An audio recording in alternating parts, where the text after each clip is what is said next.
সম্মানিত উপস্থিতি, এজন্য দেখেন মৃত্যুর সময় আমাদের যখন প্রাণ ওঠানামা করে, দেখবেন অনেক মানুষ আইসিইউতে এখনো মুমূর্ষু অবস্থায় খুব কষ্ট পাচ্ছে, জীবন যায় আসে। আপনার দেখবেন এই যে আপনার যে আপনার যে হার্টবিট, এই যে আপনার যে নারীর স্পন্দন, এই স্পন্দন উঠানামা করছে, আমরা মনিটরে দেখতে পাচ্ছি। এই যে এগুলোতে লাগানো আছে মেশিন, আর এই কম্পিউটারের মনিটরে দেখা যায় যে আপনার এই যে নারীর স্পন্দন কত মিনিটে, একটা স্বাভাবিক মানুষের কতবার ওঠানামা করা উচিত, কতবার বেশি অথবা তার কতটা কম করছে, তার উপর ডিপেন্ড করে আপনার এই প্রেশার, যেটা আমরা বলি প্রেশার, অথবা আমাদের বেঁচে থাকা। তাহলে এই যে কম্পিউটারে মানুষগুলো দেখতেছে, তাদের এখানে লাগানো আছে, মানুষ দেখছে তার হার্টবিট। দেখবেন কখনো কখনো দেখা যায় হার্টবিট একেবারে 40, 30, 20, 25, আস্তে আস্তে লয়ার কোয়ালিটি, লোয়েস্টে চলে আসতেছে, নিচের দিকে আস্তে আস্তে দেখবেন আর হার্ট চলে না, 0 বন্ধ হয়ে গেছে, মানে আপনি মরে গেছেন। আপনি নারীতে হাত দেন, আপনি পাবেন না। এখানে হাত দেন, আপনার রগ আর টিপ টিপ করে ওঠানামা করে না, জ্বলে না, ঘড়ির কাঁটার সেকেন্ডের মতো আর নড়ে না, আপনাকে বলবে আপনি মারা গেছেন, করার কিছু নাই। তাহলে এই যে একটা রোগী হসপিটালের বেডে মুমূর্ষু অবস্থায় যখন মৃত্যুর একেবারে কাছাকাছি সময়ে অবস্থান করছে, ওই সময়ে প্রাণ যাচ্ছে যাচ্ছে অবস্থা, কোরআনুল কারিমে আল্লাহ রাব্বুল আলামিন এই সময়ের একটা উদাহরণ আমাদেরকে দিয়েছেন। মৃত্যু কি ভয়াবহ জিনিস, এই আত্মা কি ভয়াবহ জিনিস, কত পাওয়ারফুল রব আমাদের, তিনি কিভাবে এটাকে মেইনটেন্স করেন। দেখেন, এই মেইনটেন্স করার ক্ষমতা পৃথিবীর কোনো মানুষের, কোনো ডাক্তারের নাই। ডাক্তার তো আপনাকে ধরে আছে, আপনাকে আপনার জীবন রক্ষার জন্য চেষ্টা করছে, আপনাকে বাঁচানোর জন্য তার যতটুকু জ্ঞান দিয়ে সে চেষ্টা করছে, ধরে আছে। ডাক্তার ওখানেই, মেডিসিন রেডি, অথচ ডাক্তার নিরুপায়, চেয়ে চেয়ে দেখে, করার কিছু থাকে না। এই একটা জায়গায় পৃথিবীর সব মানুষ অসহায়, সেটা হলো এই মৃত্যু। তার কিছু করার নাই। সে এত যে লেখাপড়া করলো, বড় বড় ডিগ্রি নিল, তাহলে এই এতটুকু একটা জিনিস কিছু সময় আকপর হয়ে গেল, আটকাতে পারলো না। এই ডিগ্রির লাভ কি? সে ডাক্তার হয়েই কি আর আমি না হয়েই কি? তাহলে এই জায়গাতে আমিও যা ডাক্তারও তাই, তার সকল জ্ঞান ফেল, এই আত্মা আটকাতে পারবে না। আল্লাহ রাব্বুল আলামিন ওই দৃশ্যের দিকে আমাদেরকে আঙ্গুল দিয়ে ইশারা করে দেখছেন আর বলছেন, ফালাউলা ইযা বালাগাতিল হুলকুম, সূরা ওয়াকিয়াতে আসছে। আল্লাহ বলছেন, আর যখন তোমাদের প্রাণ উষ্ঠাগত হয়, তোমাদের প্রাণ উঠানামা করে, ওই সময় বেশ ভালো তো তোমাদের কে আছো যে তোমাদের প্রাণ যখন উষ্ঠাগত হয়, তোমাদের প্রাণ যখন উঠানামা করে, ওই প্রাণ আবার ফিরিয়ে আনবে, তোমাদেরকে জীবিত রাখবে কে আছো? আল্লাহ তাআলা এখানে বলছেন, ফালাউলা ইযা বালাগাতিল হুলকুম, তোমাদের প্রাণ যখন হুলকুমে, এখানে এই টুটির কাছে আসা যাওয়া করছে, বাঁচবে বা মরবে, এই অবস্থায় কে আছো তার প্রাণকে ফিরিয়ে দিতে? পারবে কি তোমরা? তোমরা কখনো পারবে না। আল্লাহ তাআলা বলছেন, ওয়া আনতুম হিনা ইদিন তানজুরুন, তোমাদের করার কিচ্ছু নাই, শুধু চেয়ে চেয়ে দেখা। আল্লাহ বলেছেন, এই সময় তোমাদের করার কিছু নাই, শুধু চেয়ে চেয়ে দেখা।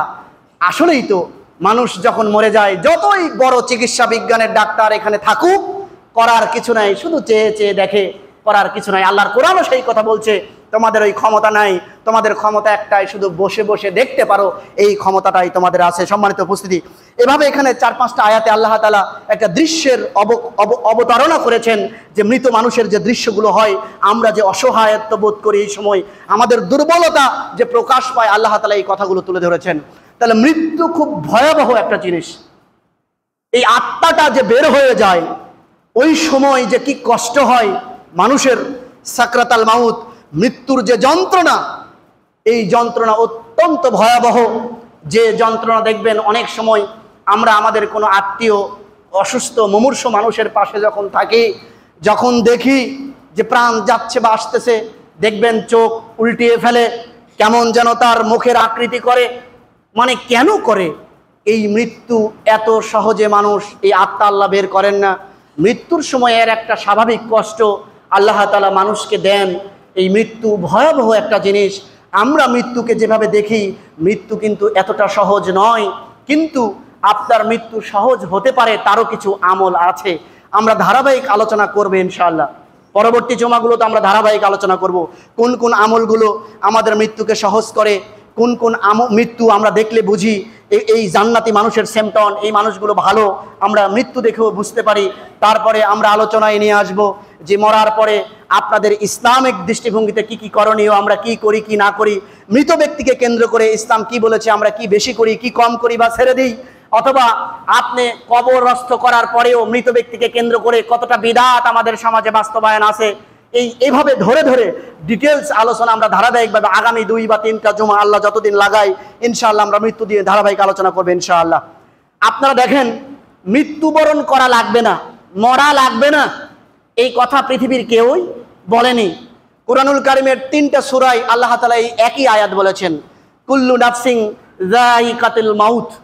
3টি সূরার 3টি আয়াতে আল্লাহ তাআলা এই একই কথা বলেছেন যে কুল্লু নাফসিন যায়িকাতুল মাউত, প্রত্যেকটা নফসকে মৃত্যুবরণ করতে হবে। এই কথা আল্লাহ তাআলা 3টি সূরার 3টি আয়াতে বলেছেন। তার একটি হলো 21 নম্বর সূরা, সূরা আম্বিয়ার 35 নম্বর আয়াতে তার একটি আয়াত আল্লাহ তাআলা বলেছেন এই কথা, ওয়া নাবলুকুম বিশ-শাররি ওয়াল খাইর ফিতনাতান, আর আমি তোমাদেরকে পরীক্ষা করব ভালোর দ্বারা এবং মন্দের দ্বারা। আল্লাহ বলেছেন প্রত্যেকটা নফসকে মৃত্যুর স্বাদ আস্বাদন করতেই হবে, আর আমি তোমাদের ভালো এবং মন্দের দ্বারা পরীক্ষা করি মাত্র। ওয়া ইলাইনা তুরজাউন, এবং আমার দিকেই তোমাদেরকে ফিরে আসতে হবে। আমি আল্লাহ, আমার কাছেই তোমাদের ডাক আসবে, একদিন সাক্ষাৎ আমার সাথে তোমাদের করতে হবে। এই কথা আল্লাহ তাআলা এখানে বলেছেন। একই কথা বলেছেন কোরআনুল কারীমের 29 নম্বর সূরা, সূরা আনকাবুতের 57 নম্বর আয়াতে একই কথা আল্লাহ বলেছেন, কুল্লু নাফসিন যায়িকাতুল মাউত, প্রত্যেকটা নফসকে মৃত্যুর স্বাদ আস্বাদন করতে হবে। সুম্মা ইলাইনা তুরজাউন, অতঃপর আমি আল্লাহ, আমার কাছেই তোমাদেরকে ফিরে আসতে হবে। একই কথাই তিনি বলেছেন। এরপর দেখুন আল্লাহ রাব্বুল আলামিন একই কথাই বলেছেন সূরা আলে ইমরান 3 নম্বর সূরা 185 নম্বর আয়াতে আল্লাহ তাআলা বলেছেন, তিনি বলেছেন যে কুল্লু নাফসিন যায়িকাতুল মাউত, প্রত্যেকটা মানুষকে মৃত্যুর স্বাদ, প্রত্যেকটা নফসকে মৃত্যুর স্বাদ আস্বাদন করতে হবে। ওয়া ইন্নামা তুওয়াফাউনা উজুরুকুম ইয়াউমাল কিয়ামাহ, আর আমি তোমাদের প্রত্যেককে তোমাদের পাওনা কিয়ামতের দিনে বুঝে বুঝে দিব। তোমরা দুনিয়াতে যে আমল করছো, তোমাদের আমল অনুযায়ী, তোমাদের কাজ অনুযায়ী যার যে পাওনা আমি ধরে ধরে বুঝে বুঝে দিব। ফামান জুহজিহা আনিন নার ওয়া উদখিলাল জান্নাহ ফাকাদ ফাজ, তোমাদের মধ্যে যে ব্যক্তি নিজেকে জাহান্নাম থেকে মুক্ত করে নিতে পারবে এবং জান্নাতে প্রবেশ করতে পারবে, এটাই হলো সবচেয়ে বড় সফলতা। তোমাদের মধ্যে যারা যারা জাহান্নাম থেকে নিজেকে মুক্ত করে জান্নাতে যেতে পারবে, এটা হবে তোমাদের জন্য সবচেয়ে বড় সফলতার একটা প্রশ্ন, সফলতার একটা জায়গা। ওয়ামাল হায়াতুদ দুনিয়া ইল্লা মাতাউল গুরুর, আর দুনিয়ার জীবন একটা ধোঁকার বস্তু মাত্র। দুনিয়ার জীবন একটা খেল তামাশা মাত্র, ধোঁকার বস্তু মাত্র, আপনাকে ধোঁকা দিচ্ছে। অর্থাৎ শয়তান এই দুনিয়া দিয়ে আমাদেরকে ভুলে রেখে আসল যে জিনিস আখেরাত, আখেরাত আমাদেরকে ভুলে দিচ্ছে। এই কথা আল্লাহ তাআলা এখানে বলেছেন। সম্মানিত উপস্থিতি, এরপরে লক্ষ্য করুন, মৃত্যুর সময় একেবারে নির্ধারিত, 1 সেকেন্ড আগেও হবে না, 1 সেকেন্ড পরেও হবে না। এই ব্যাপারে আল্লাহ তাআলা বলেছেন 16 নম্বর সূরা, সূরা আন-নাহলের 61 নম্বর আয়াতে বলেছেন, ফাইদা জা আজালুহুম লা ইস্তাখিরুনা সাআতাও ওয়া লা ইস্তাকদিমুন, যখন তোমাদের যার মৃত্যুর সময় এসে যাবে 1 সেকেন্ড আগেও হবে না, 1 সেকেন্ড পরেও হবে না। আল্লাহ তাআলা বলছেন মৃত্যু থেকে মানুষ পালিয়ে বাঁচতে পারে না।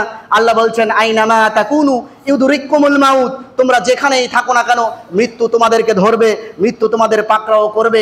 ওয়ালাউ কুনতুম ফি বুরুজিম মুশাইয়াদা, যদিও তোমরা লোহা দিয়ে সীসা নির্মিত প্রাচীরের মধ্যে অবস্থান করো, যে এখানে থাকলে হয়তো মরণ আসবে না, এখানে থাকলে হয়তো আমি আর মরবো না, এইরকম দুর্গম প্রাচীরের মধ্যে যদি তুমি অবস্থান করো নিজেকে বাঁচানোর জন্য, আল্লাহ বলছেন ওই জায়গায় মৃত্যু পুষবে। আল্লাহ বলেন কুল ইন্নাল মাউতাল্লাযী তাফিরুনা মিনহু ফাইন্নাহু মুলাকীকুম, হে নবী আপনি বলে দিন, মানুষ মৃত্যু থেকে যতই পালানোর চেষ্টা করুক, মৃত্যু মানুষের সাথে মোলাকা করবে, মানে সামনে থেকেই মৃত্যু মানুষের কাছে আসবে, মৃত্যু মানুষকে ধরবেই। মৃত্যু থেকে পালানোর কোনো ওয়ে, কোনো পথ মানুষের নাই। মৃত্যু অবিসম্ভাবী, মৃত্যু হবেই হবে, এটি সত্য। মৃত্যু নিয়ে পৃথিবীর কোনো বিজ্ঞান, পৃথিবীর কোনো মানুষ দ্বিমত পোষণ করে নাই। এই যে হায়াত আর মৃত্যু, জীবন আর মৃত্যু, এটার কারণ কি? আল্লাহ কেন দিয়েছেন? আল্লাহ জীবন দিলেন। অনেকে আমরা প্রশ্ন করি, আল্লাহ আমাদেরকে জীবন দিলেন আবার নিবেন কেন? আল্লাহ নিবেন তো আল্লাহ বা জীবন দিয়েছিলেন কেন? এটা তো ওই আগের আয়াতে আল্লাহ বললেন যে তিনি ভালো মন্দের দ্বারা শুধু পরীক্ষা করবেন। এই জন্যই আমাদেরকে মৃত্যু এবং জীবন আল্লাহ তাআলা দিয়েছেন, যার উত্তর সূরা মুলকের 2 নম্বর আয়াতে আল্লাহ তাআলা দিয়েছেন, আল্লাযী খালাকাল মাউতা ওয়াল হায়াতা লিয়াবলুয়াকুম আইয়ুকুম আহসানু আমালা। আল্লাহ বলেছেন যে ওই আল্লাহ যিনি তোমাদের জন্য জীবনও সৃষ্টি করেছেন, মৃত্যুও সৃষ্টি করেছেন, জাস্ট শুধুমাত্র তোমাদের পরীক্ষা করার জন্য যে তোমাদের মধ্যে কারা কারা ভালো ভালো আমল বেশি করে, কারা ভালো ভালো আমল করে, এটা দেখার জন্য, পরীক্ষা করার জন্য আল্লাহ তাআলা জীবন আর মৃত্যু দিয়েছেন। তাহলে আল্লাহ মৃত্যু দিয়েছেন কেন? পরীক্ষা করার জন্য। আল্লাহ জীবন দিয়েছেন কেন? পরীক্ষা করার জন্য। সম্মানিত উপস্থিতি, এই যে জীবন, এই যে পরীক্ষার কেন্দ্রে এখন আমরা আছি, আমরা কিন্তু পরীক্ষা দিচ্ছি সার্বক্ষণিক, আমরা পরীক্ষার উত্তরপত্রে আমরা উত্তর লিখতেছি।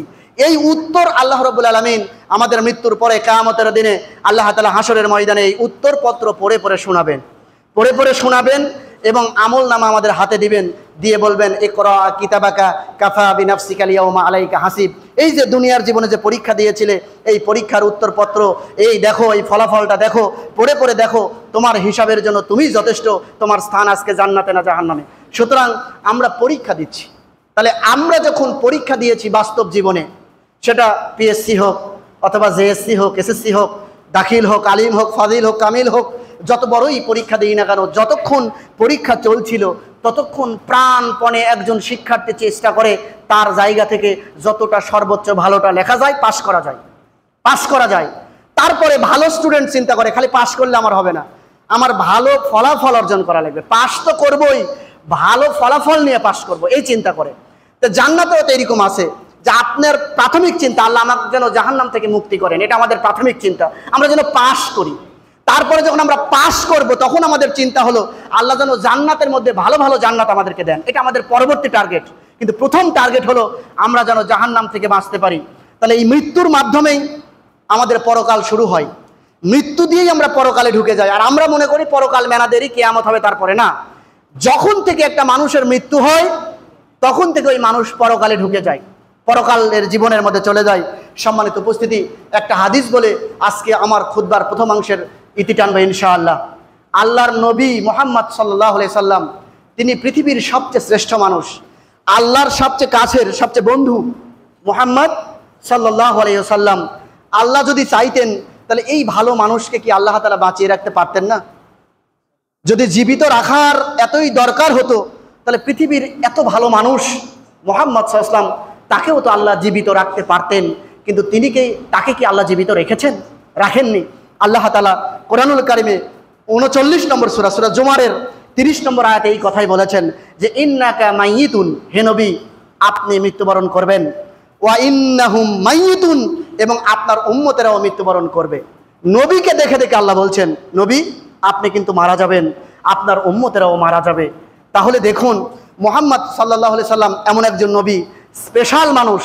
এমন কোনো নবী নাই যেই নবীর মৃত্যুর সময় হয়েছে মালাকুল মউত আসার আগে একটা সিগন্যাল দিয়ে আসছে, এই আপনার সময় হয়েছে, আপনি রেডি হন, আমি আসছি।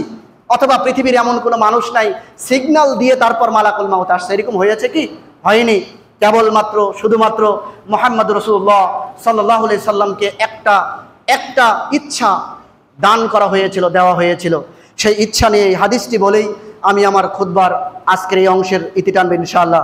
হাদিসটি বর্ণনা করছেন সাহাল বিন সাদ রাদিয়াল্লাহু তাআলা আনহু। তিনি বলছেন যা জিবরিল আলাইহিস সালাম ফাকালা ইয়া মুহাম্মদ, একদিন আল্লাহর ফেরেশতা জিবরাইল আলাইহিস সালাম নবী মুহাম্মাদের কাছে আসলেন, এসে বললেন হে মুহাম্মদ ইশ মা শিতা, আপনি যতদিন খুশি পৃথিবীতে বেঁচে থাকেন, আপনি যতদিন খুশি জীবন যাপন করেন, ফা ইন্নাকা মাইয়িতুন, তবে মনে রাখবেন যতদিন খুশি আপনি বাঁচেন, আপনার ক্ষেত্রে আপনাকে এই স্বাধীনতা দেওয়া হলো, তারপরেও বলা হচ্ছে ফা ইন্নাকা মাইয়িতুন, কখন মরবেন, কখন আপনার জান কবজ করা হবে, এই স্বাধীনতা আপনাকে দেওয়া হলো। 2 দিন আগে বা পরে যতদিন খুশি আপনি বেঁচে থাকেন, তবে মনে রাখবেন আপনি অমর নন, ফা ইন্নাকা মাইয়িত, কিন্তু আপনাকে একদিন না একদিন মৃত্যুবরণ করতেই হবে।